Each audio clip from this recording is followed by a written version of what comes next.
بسم الله الرحمن الرحيم ألف لام را تلك آيات الكتاب المبين إنا أنزلناه قرآنا عربيا لعلكم تعقلون. Assalamu alaikum mes frères et sœurs, bonsoir à toutes et à tous. Aujourd'hui, Inch'Allah, nous allons traiter le sujet sur la polygamie.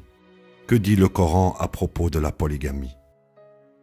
Est-ce qu'un homme peut se marier à plusieurs femmes après sa première femme et quand ça lui plaît? La réponse est non.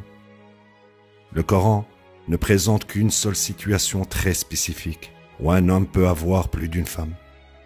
Dieu nous conseille qu'il est mieux d'être marié à une seule femme à un moment donné.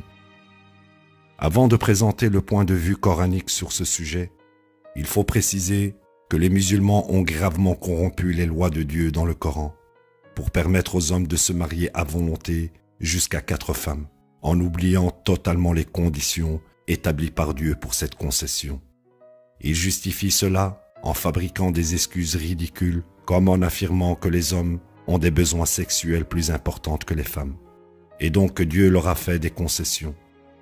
Ces affirmations outrageantes sont assez déviantes en soi, mais ils supportent également leur dire avec différents hadiths fabriqués qui ne font rien d'autre que salir l'image du prophète Mohammed qui était dévoué et droit envers Dieu.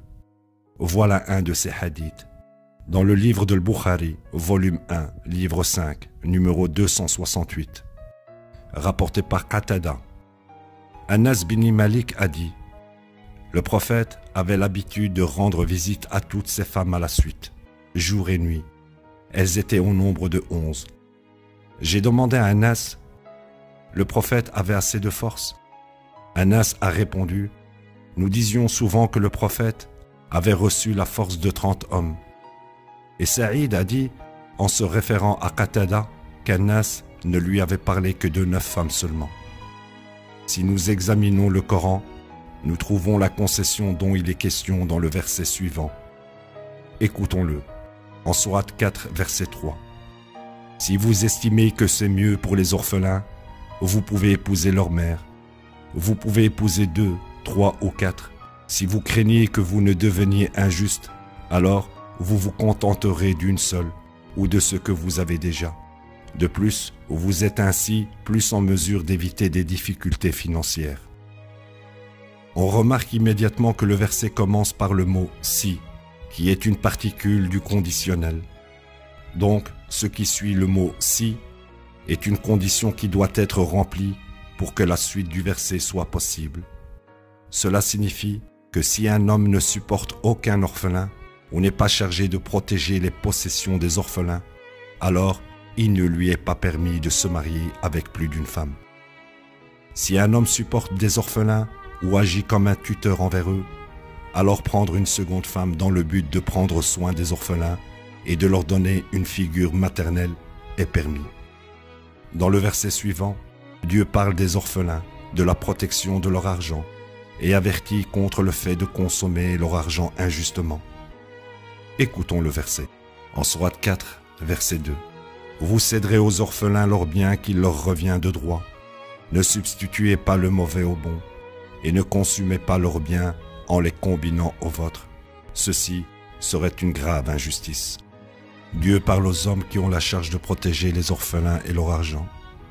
Si un homme a le pouvoir d'accomplir la tâche de tuteur et de protecteur de leurs biens, alors il lui est permis de manière juste de se marier avec une autre femme de son choix, qui apportera une figure maternelle qui aidera l'homme à élever les orphelins. Dieu autorise 2, 3 et 4 femmes maximum. Il faut bien préciser ici que cette concession n'est autorisée que pour le bénéfice des orphelins et non pour permettre aux hommes une vie sexuelle variée, comme les hypocrites l'affirment. Il faut aussi prendre en compte les paroles très importantes du verset 3 de la Sourate 4. Écoutons-le. Mais si vous craignez de ne pas être juste avec celle-ci, alors vous vous contenterez d'une seule, ou ce que vous avez déjà. Ces paroles doivent être mises en corrélation avec le verset 129 de la sourate 4. Écoutons-le. Sourate 4, verset 129. Vous ne pouvez jamais être équitable en ayant affaire à plus d'une femme, peu importe les efforts que vous faites. Donc, ne soyez pas si partiaux au point de laisser tomber l'une d'elles, en ne la laissant ni jouir du mariage, ni la liberté d'épouser quelqu'un d'autre. Si vous rectifiez cette situation et maintenez la droiture, Dieu est pardonneur, le très miséricordieux. Il devient dès lors évident que Dieu décourage très clairement la polygamie. Dieu n'autorise cela que sous des conditions très strictes, et même quand ces conditions sont satisfaites, Dieu conseille encore de ne prendre qu'une seule femme. Wassalamu alaikum, chers frères et sœurs. Bonsoir à toutes et à tous. Subhanallah, alhamdulillah, Allahu Akbar, walillahil hamd.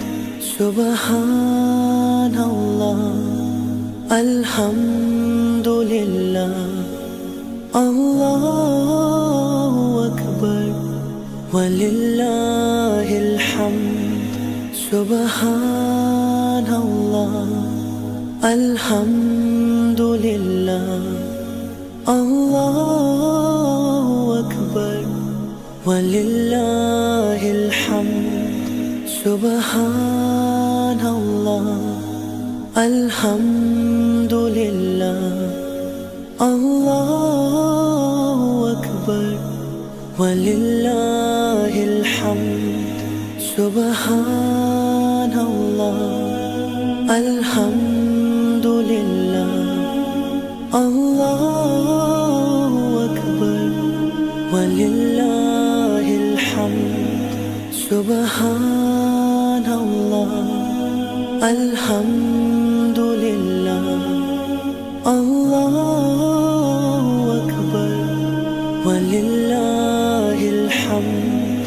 Subhanallah, alhamdulillah, Allahu Akbar, walillahil hamd. Subhanallah,